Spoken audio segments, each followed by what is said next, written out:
Thank you very much.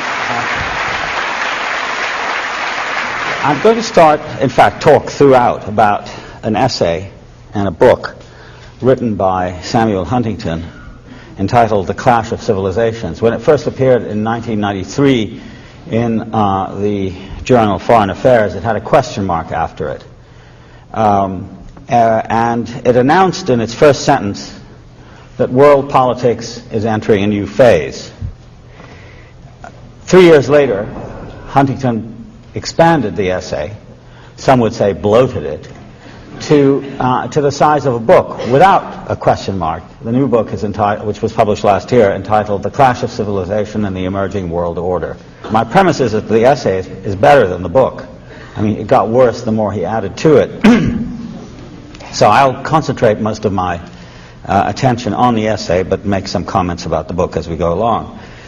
Now, what Huntington meant when he said that world politics is entering a new phase was that whereas in the recent past world conflicts had been between ideological camps, grouping the first, second, and third worlds into warring entities, the new style of politics, which he discerned, would entail conflicts between different and presumably clashing civilizations. I quote him, "The great divisions among humankind and the dominating source of conflict will be cultural. The clash of civilizations will dominate global politics."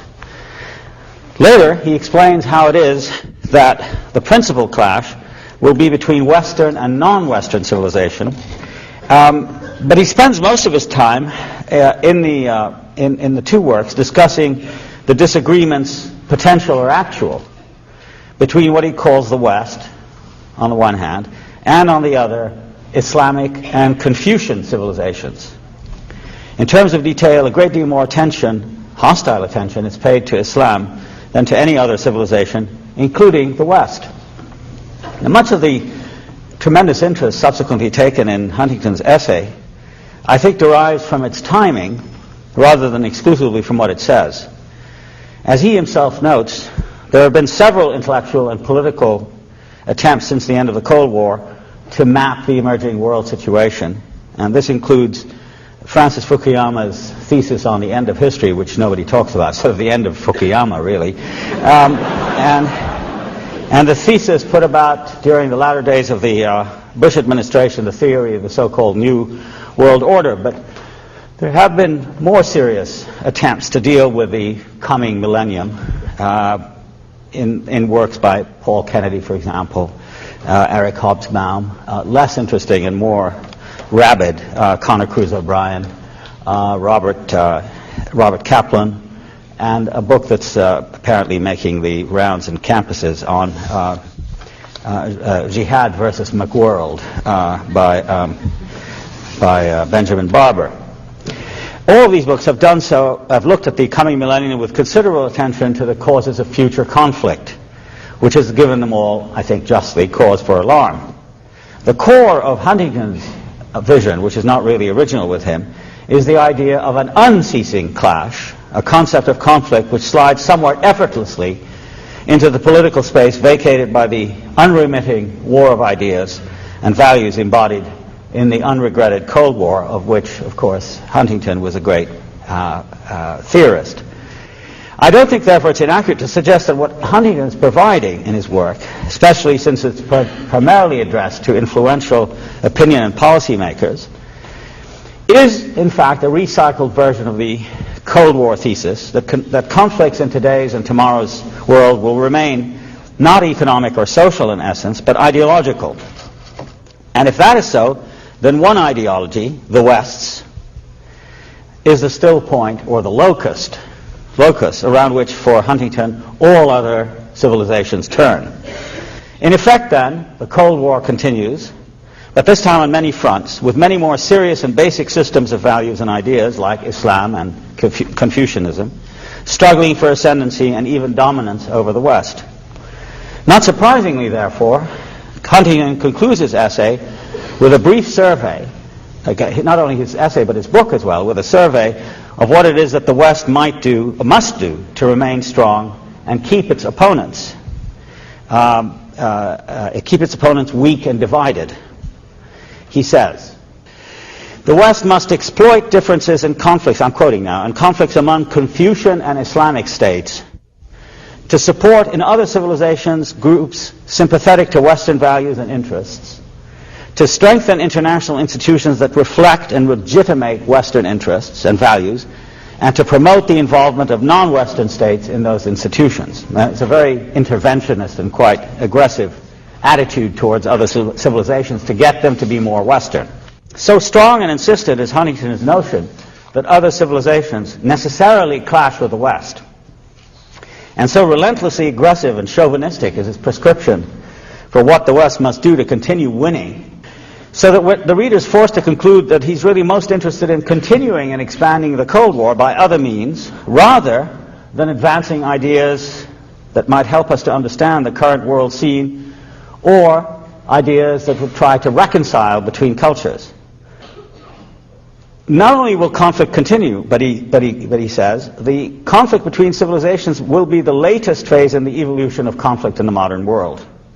It is a very brief and rather crudely articulated manual in the art of maintaining a wartime status in the minds of Americans and others that Huntington's work has to be now understood.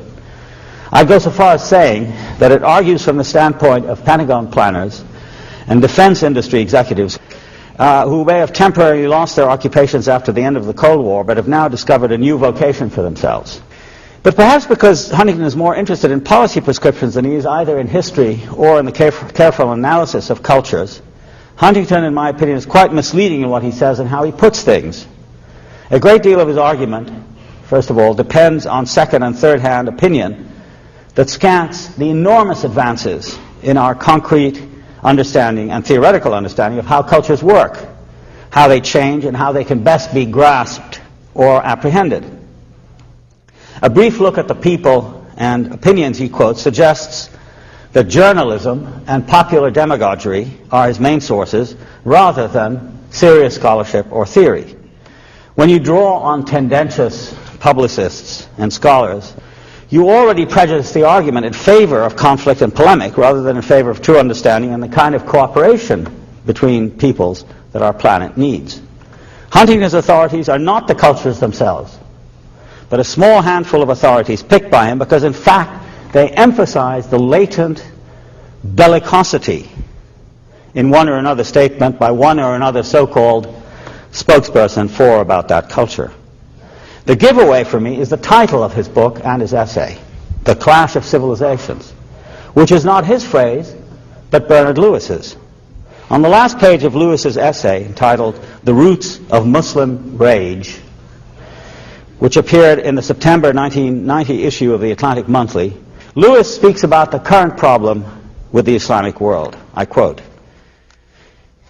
this is incredible stuff. It should by now be clear, Lewis says, that we are facing a mood and a movement in Islam far transcending the level of issues and policies and the governments that pursue them.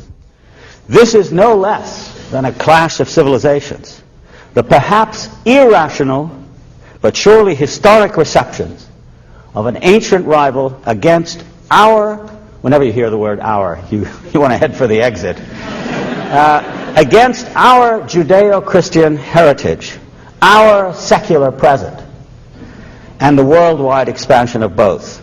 It is crucially important that we, on our side, should not be provoked into an equally historic but also equally irrational reaction against that rival. In other words, we shouldn't be as crazy as they are. And of course, Lewis is very much listened to at the Council of Foreign Relations, the New York Review of Books, and so on and so forth. But few people today with any sense would want to volunteer such sweeping characterizations as the ones advanced by Lewis about a billion Muslims scattered through 5 continents, dozens of differing languages and traditions and histories. Of them all, Lewis says that they are all enraged at Western modernity, as if a billion people were really only one person, and Western civilization was no more complicated a matter than a simple declarative sentence. But what I do want to stress is, first of all, how Huntington has picked up from Lewis, in a classical kind of Orientalist gesture, the notion that civilizations are monolithic and homogeneous. And second, how, again from Lewis, he assumes the unchanging character of the duality between us and them. In other words, I think it's absolutely imperative to stress that, like Lewis, Huntington doesn't write neutral, descriptive, and objective prose, but is himself a polemicist whose rhetoric not only depends heavily on prior arguments about a war of all against all, but in effect perpetuates them.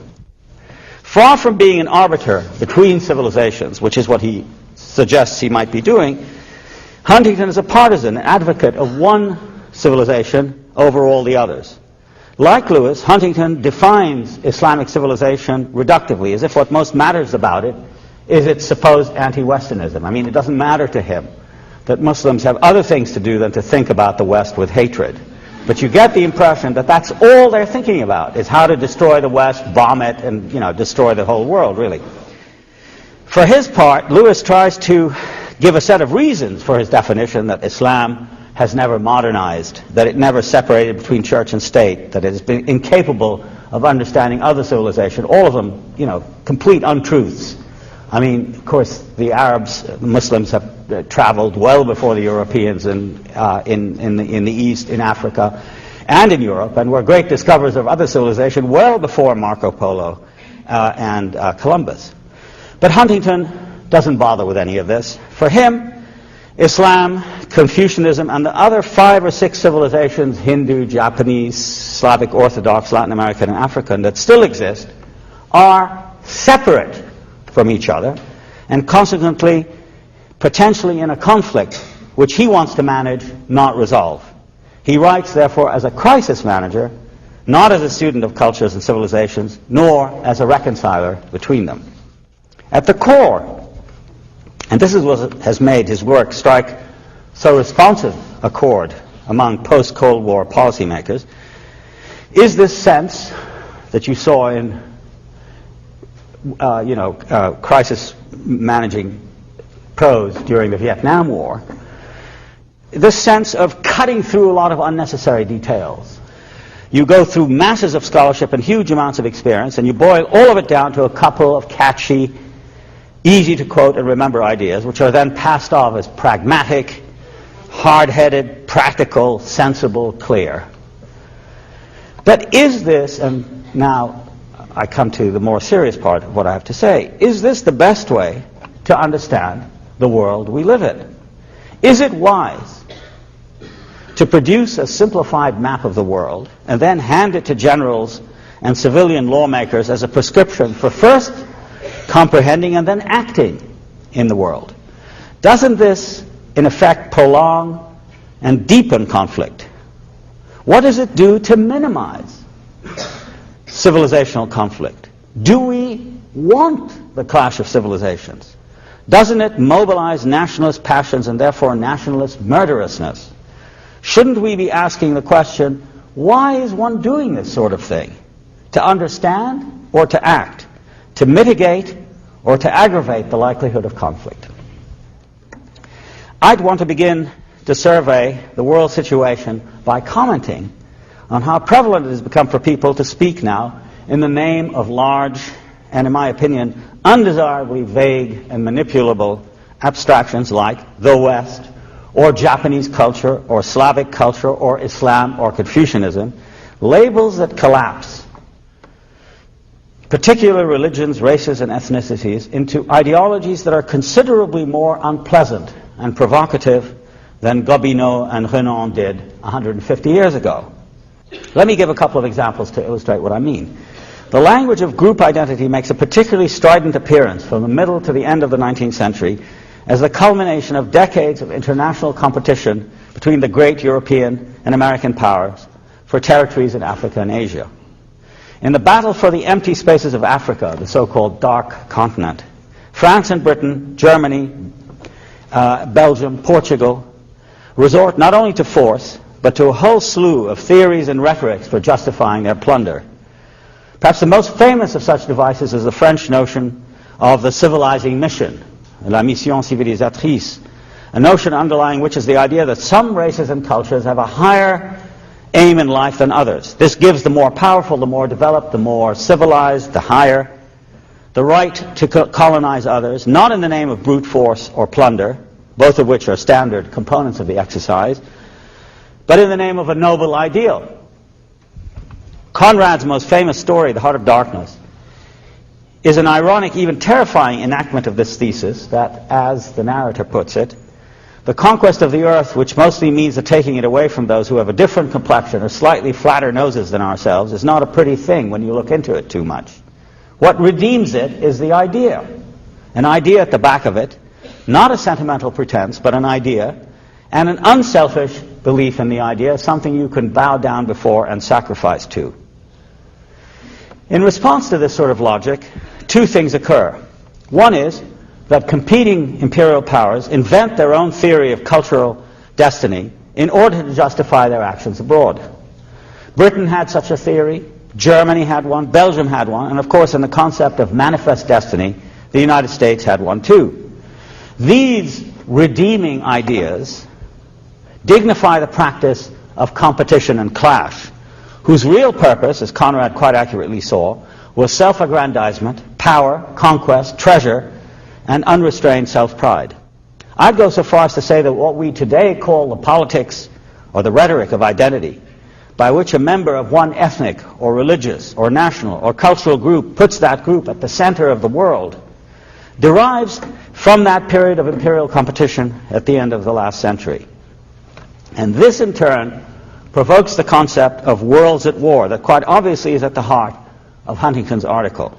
In the related fields of political economy, geography, anthropology, and historiography, the theory that each world is self-enclosed, has its own boundaries and special territory, is applied to the world map, to the structure of civilizations, to the notion that each race has a special destiny, a psychology, and an ethos. Renan said, for example, that the Chinese race, its destiny is to serve. They are docile people and they must serve. The black race must be the bearers, the laborers of mankind, because they're strong in physique and can work hard. That kind of. All of these ideas, almost without exception, are based not on the harmony, but on the clash or conflict between worlds. The second thing that happens is that the lesser peoples, the objects of the imperial gaze, so to speak, respond by resisting their forcible manipulation and settlement. We now know that active resistance to the white man began the moment he set foot in places like Algeria, East Africa, India, and elsewhere. Later, primary resistance was succeeded by secondary resistance, the organization of political and cultural movements determined to achieve independence and liberation from imperial control. At precisely the moment in the 19th century that among the European and American powers a rhetoric of cultural self-justification begins to be widespread, a responding rhetoric among the colonized people develops, one that speaks in terms of African or Asian or Arab or Muslim unity, independence, self-determination. In India, for example, the Congress Party was organized in 1880 and by the turn of the century had convinced the Indian elite that only by supporting Indian languages, industry and commerce could political freedom come. These are ours and ours alone, runs the argument, and only by supporting our world against theirs, note the us versus them construction, can we finally stand on our own. One finds a similar logic at work during the Meiji period in modern Japan. Something like this rhetoric of belonging is also lodged at the heart of each independence movement's nationalism. And it achieved the result shortly after World War II, not only of dismantling over a period of about 20 years the classical empires, but of winning independence for dozens of countries thereafter. India, Indonesia, most of the Arab countries, Indochina, Algeria, Kenya, etc. All these emerged onto the world scene, sometimes peacefully, sometimes as the effect of internal developments, as in the Japanese instance, or of ugly colonial wars and wars of national liberation. In both the colonial and post-colonial context, therefore, rhetorics of general cultural or civilizational specificity went in two potential directions.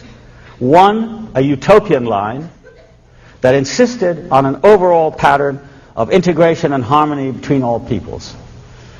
The other, a line that suggested as to how all cultures were so specific and jealous as to reject and war against all the others. Among instances of the utopian are the language and institutions of the United Nations, founded in the aftermath of World War II, and the subsequent development out of that of various attempts at world government, predicated on coexistence, voluntary limitations of sovereignty, the integration of peoples and cultures harmoniously. Among the second are the theory and practice of the Cold War, and more recently the idea of the clash of civilizations, which appears to be a necessity for a world of so many parts and indeed even a certainty. According to this, cultures and civilizations are basically separated from each other. That is to say, the core of Islam is to be separated from everything else. The core of the West is to be separated from all the others. I don't want to be invidious here. In the Islamic world, there has been a resurgence of rhetoric and movements stressing the innate opposition between Islam and the West. Just as in Africa, Europe, Asia, and elsewhere, movements have appeared that stress the need for excluding or exterminating, as in Bosnia, others as undesirable. White apartheid in South Africa was such a movement, as is the Zionist idea that Palestine should be for the Jews only and that Palestinians as non-Jews should have a lesser place. Afrocentricity, Islamocentricity are movements that also stress the independence and separateness of cultures. Within each civilizational camp, we will notice there are official representatives of that culture who make themselves into its mouthpiece, who assign themselves the role of articulating our, or for that matter, their essence. This always requires compression, reduction, exaggeration.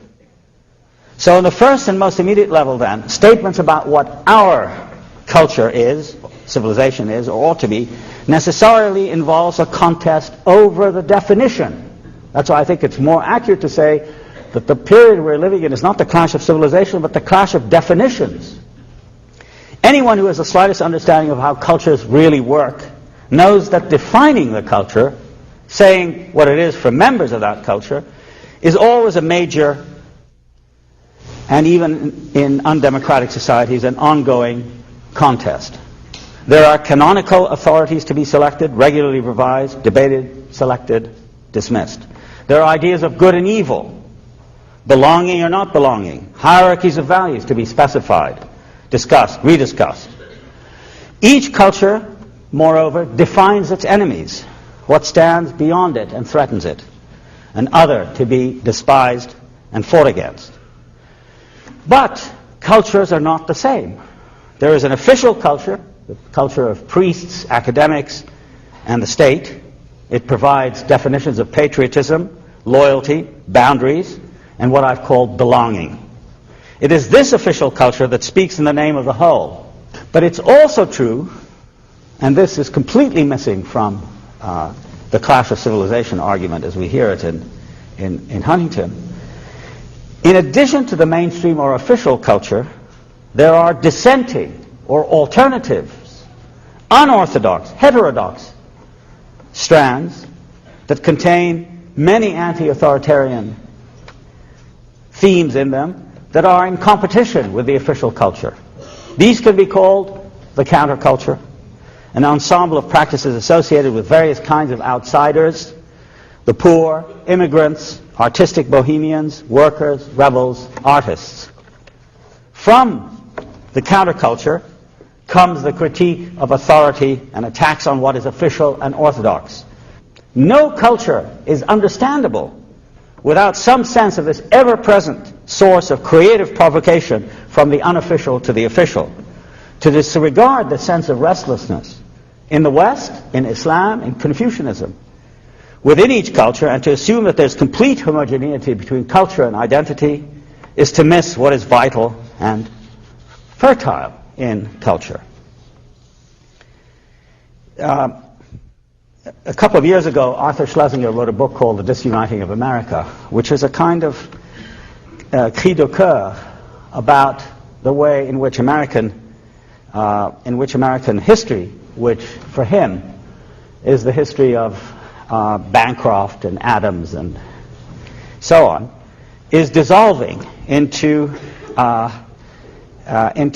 something quite different. And he says that new groups in American society want the writing of history to reflect not only an America that was conceived of and ruled by patricians and landowners, but an America in which slaves, servants, laborers, and poor immigrants played an important but as yet unacknowledged role. The narratives of such people, silenced by the great discourses whose source was Washington, the investment banks of New York, the universities of New England, and the great industrial fortunes of the Middle and Far West, have come to disrupt the slow progress and unruffled serenity of the official story.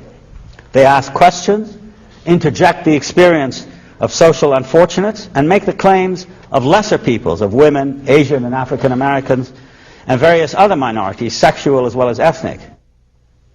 There's a similar debate inside the Islamic world today, which in the often hysterical outcry about the threat of Islam, Islamic fundamentalism, and terrorism that one encounters so often in the media, is often lost sight of completely. Like any other major world culture, Islam contains within itself an astonishing variety of currents and countercurrents. I would say that it is this extremely widespread attitude of questioning and skepticism towards age-old authority that characterizes the post-war world in both East and West. And it's that Huntington cannot handle, and therefore resorts to the business of the clash of cultures and the clash of civilizations.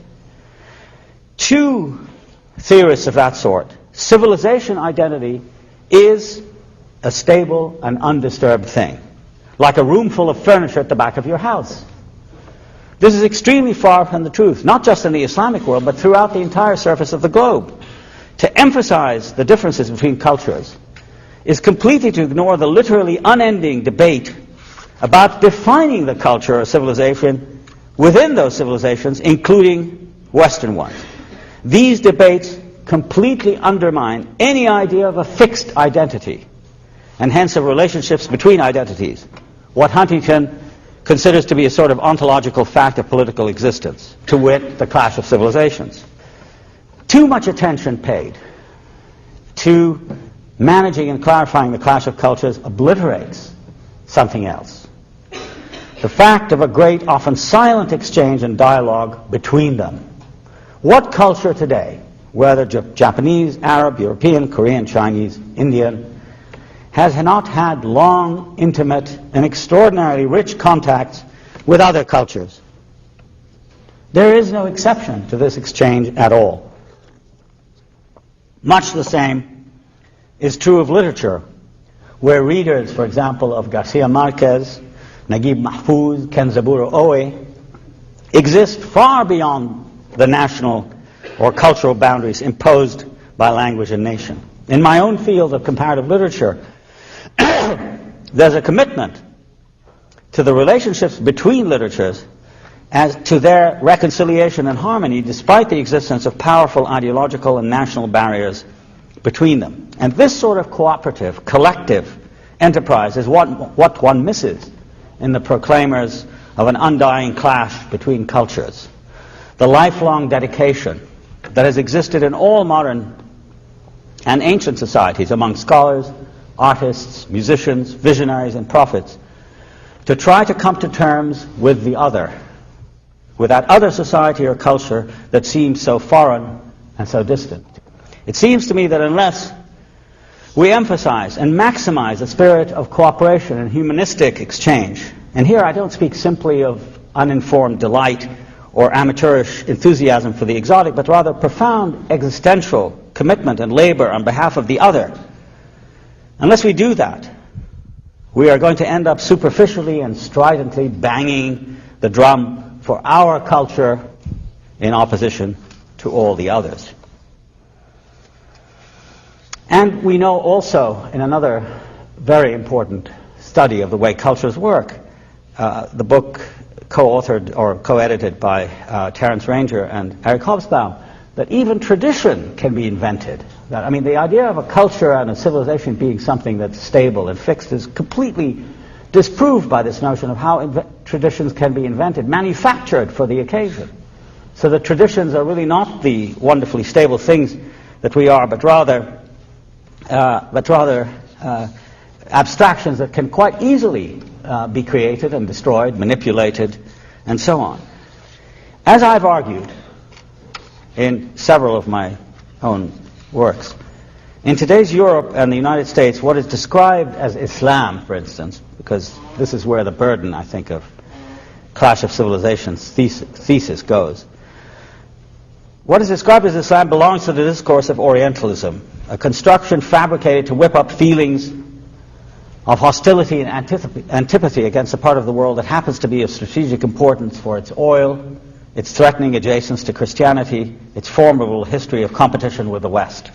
Yet this is a very different thing than what, to Muslims who live within its domain, Islam really is. There's a world of difference between Islam in Indonesia and Islam in Egypt.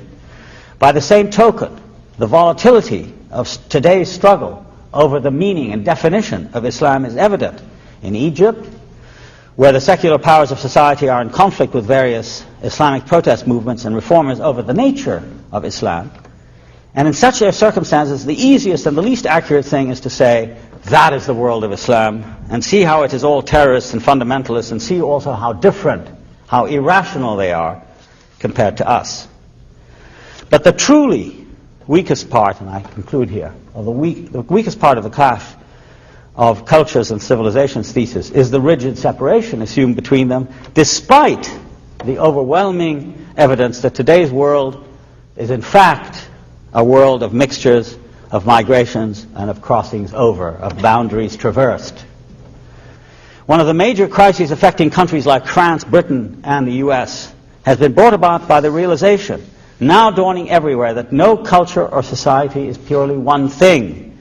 Sizable minorities, North Africans in France, the African, Caribbean, and Indian populations in Britain, Asian and African elements in this country, dispute the idea that civilization that prided themselves on being homogeneous can continue to do so. There are no insulated cultures or civilizations. Any attempt made to separate them into the watertight compartments alleged by Huntington and his ilk does damage to their variety, their diversity, their sheer complexity of elements, their radical hybridity. The more insistent we are on the separation of cultures, the more inaccurate we are about ourselves and about others. The notion of an exclusionary civilization is, to my way of thinking, an impossible one. The real question then is whether in the end we want to work for civilizations that are separate, or whether we should be taking the more integrative, but perhaps more difficult path, which is to try to see them as making one vast whole whose exact contours are impossible for any person to grasp, but whose certain existence we can intuit and feel and study. In view of the depressing actualities around us, the presence of many inter-cultural, inter-ethnic conflicts, it does seem to me ostrich-like to suggest that we in Europe and the US should maintain our civilization, which Huntington calls the West, by holding everyone and all the others at bay, increasing the rifts between peoples in order to prolong our dominance. That is in effect what he argues, and one can quite easily understand why it is that his essay was published in Foreign Affairs, and why so many policymakers have drifted toward it, as allowing the US to extend the mindset of the Cold War into a different time and for a new audience. Much more productive and useful is a new global mentality or consciousness that sees the dangers we face from the standpoint of the whole human race. These dangers include the pauperization of most of the globe's population, the emergence of virulent local, national, ethnic, and religious sentiment, as in Bosnia, Rwanda, Lebanon, Chechnya, and elsewhere, the decline of literacy and onset of a new illiteracy based on electronic modes of communication, television, and the new information global superhighway. The fragmentation and threatened disappearance of the grand narratives of emancipation and enlightenment. Our most precious asset in the face of such a dire transformation of history is the emergence not of a sense of clash, but a sense of community, understanding, sympathy, and hope, which is the direct opposite of what Huntington provokes. If I may quote some lines by the great Martiniquean poet, Aimé Césaire, that I used in my book on culture and imperialism, and I never tire of quoting these lines. And he speaks here of man, l'homme in French. But the work of man is only just beginning, and it remains to conquer all the violence entrenched in the recesses of our passion. And no race possesses the monopoly of beauty, of intelligence, of force, and there's a place for all at the rendezvous of victory. In what they imply, these sentiments prepare the way for a dissolution of cultural barriers as a kind of blockage between cultures, as well as of the pride that prevents the kind of benign globalism already to be found, for instance, in the environmental movement, in scientific cooperation, in the women's movement, in the universal concern for human rights, in concepts of global thought that stress community and sharing over racial, gender, or class dominance.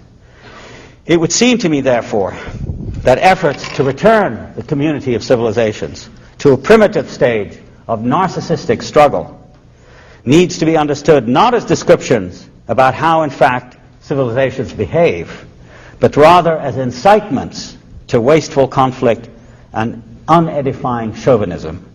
And that seems to be exactly what we don't need. Thank you.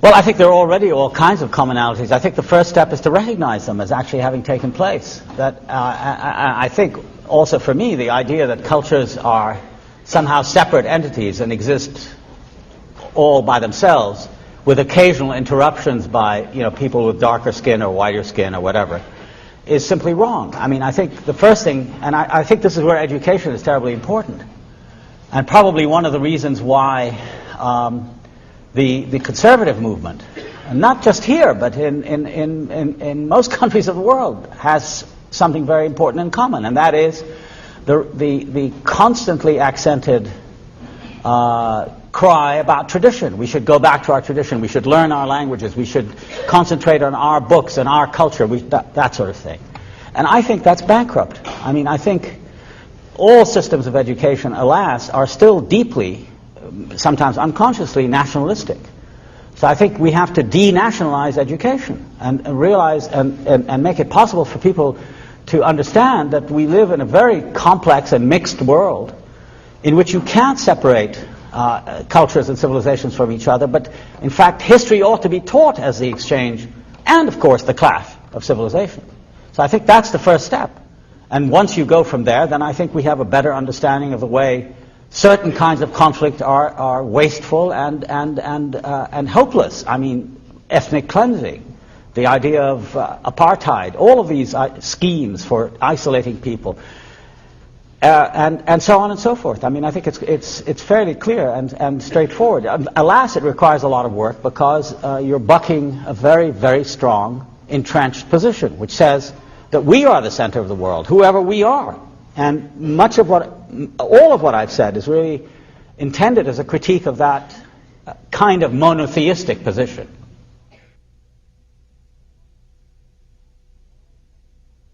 What I was talking about was not, and I'm glad you brought it up because I don't want it to be understood as suggesting that we're in the kind of attitude I'm trying to describe. I'm trying to eliminate difference. I mean, there's a great deal of difference between flattening everything out into some kind of, univocal, homogenized philosophy, and so that's one possibility, and I'm obviously against that. I'm also against the idea of saying, well, everything is clashing and it's different and so on and so forth, and that strikes me as the major flaw in Huntington's proposal. I think it's a prescription for war, and he actually says it is.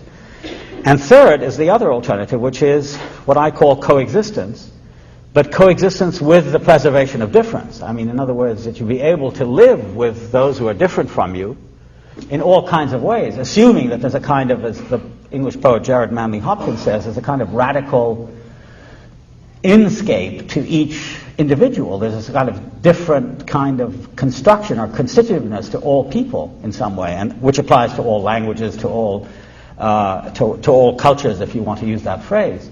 And so it's the idea of respecting the difference but living with it.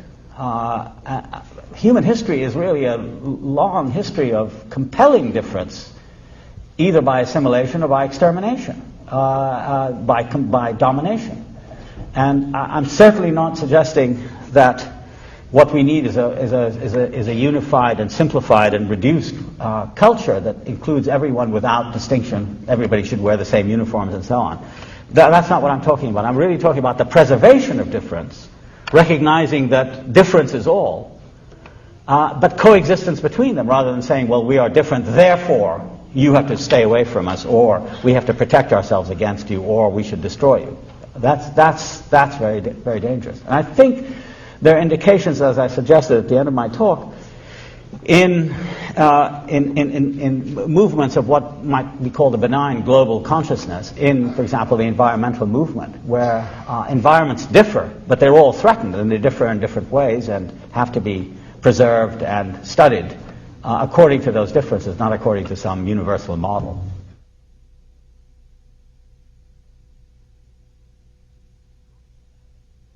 How to combat it? Well, I mean, this is one way to combat it, is to reveal it for what it is, and to debate it, and through the various kinds of processes of education I talked about. Plus, I think, one of the things that's very striking to me, as somebody who travels in and out of the United States a fair amount, is the fact that, most American intellectuals are really not as conscious as they perhaps ought to be of how powerful the effect of U.S. intervention is throughout the world. I mean, I think, therefore, the main duty for an American intellectual is to think about the responsibility of addressing this vast interventionary power which is scattered all over the world, where U.S. interests are to be found. I mean, I think that's an important moral and political task that has to be defined. And in this period of basically inertness, where there isn't much debate on intellectual and policy issues outside, the great think tanks and centers like the Rand Corporation and the Pentagon and so on and so forth, it seems to be terribly important. What are we going to do with all these nuclear devices that are secreted all over the country, and all these, these B-2 bombers and etc.? I mean, this is a vast military budget that is supposed to police the world.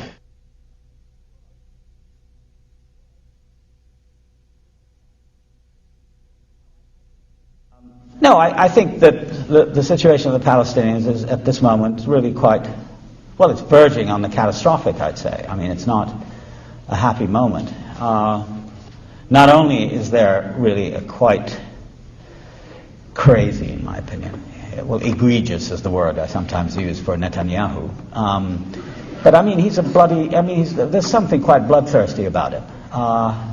And this is the head of the, as Mr. Arafat calls them, our peace partners, on the one hand, and on the other, you have the United States pretty much backing Israel. I mean, there are a few bleats here and there from Albright and a couple of others saying, well, please, time out on the settlements. I mean, the suggestion being, if you count to 10, and during the count of 10 you don't build any settlements, you're somehow being a nice guy.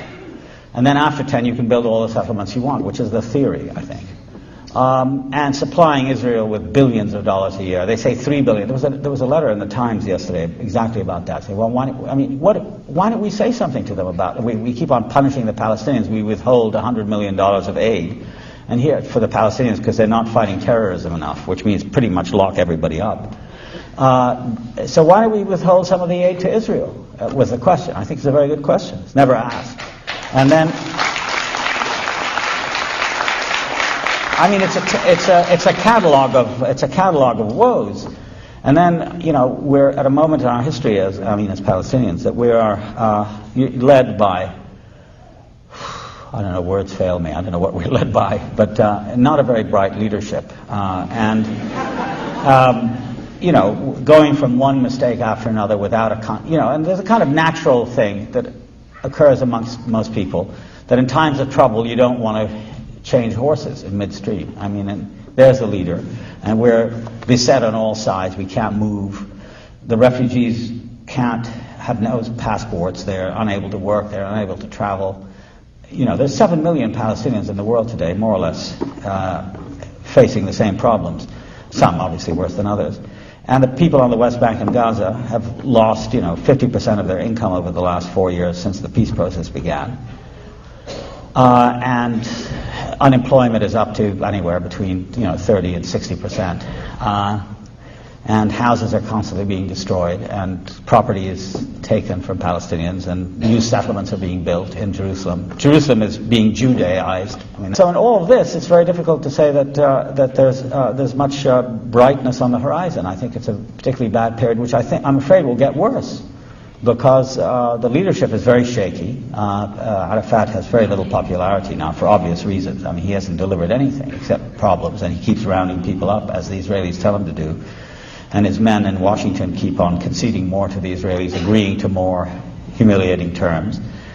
And I think the main problem, and I think this will probably help a great deal in the near future, will be the clarification of what it is that we're all about. I mean, for years we used to say that we want to liberate Palestine, and then we say we want to liberate a part of Palestine, then we want sovereignty on that. Then we accept autonomy on that. We don't even get that. So the horizon keeps shrinking, and people don't know what the whole struggle is all about. And until that is made clear, unless there's some kind of consensus, which is bound to arise at some point, I think our situation will get worse. And finally, it's been Iqbal shares the same, view. It's been our view that, that the United States plays an extremely important role.